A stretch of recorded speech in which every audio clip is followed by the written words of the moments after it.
Alam mo ba? Vanessa, Melanie, Charmaine. Baliw na baliw ngayon ang mga Gen Z sa mga viral skits sa social media kung saan ang mga prutas at langaw ay direktang nagrereklamo at gusto umanong mapalitan ang kanilang mga pangalan.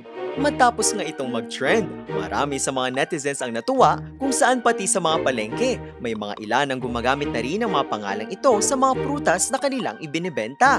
Ang ilan nga ay pabiru pang nagsasabi na hindi muna dapat palitan o gamitin ang mga pangalang ito dahil hindi pa naman ito na ipapanotaryo ng mga nasabing prutas at insekto. Pero sa likod ng trending at nakakaaliw ng mga skits na ito, bakit nga ba kasi ito ang mga pangalang na ibigay sa kanila noong unang panahon? Umpisahan muna natin sa orange na gustong maging si Charmaine. Ang salita kasing orange ay hindi nagmula sa kulay nito.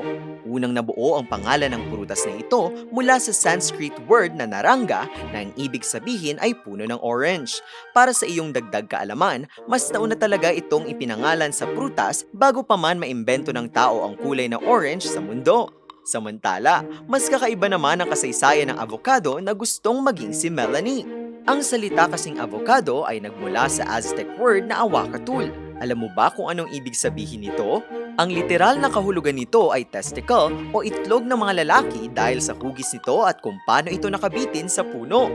At syempre, nariyan din ang pinakamaakiting si Fly na desperadong maging Vanessa.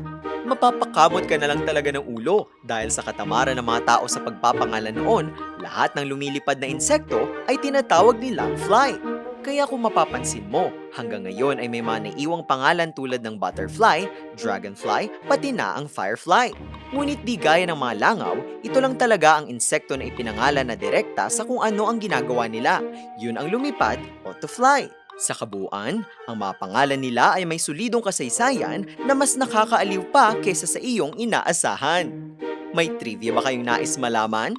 I-comment na yan at ito ay aming aalamin. Ngayon, alam mo na!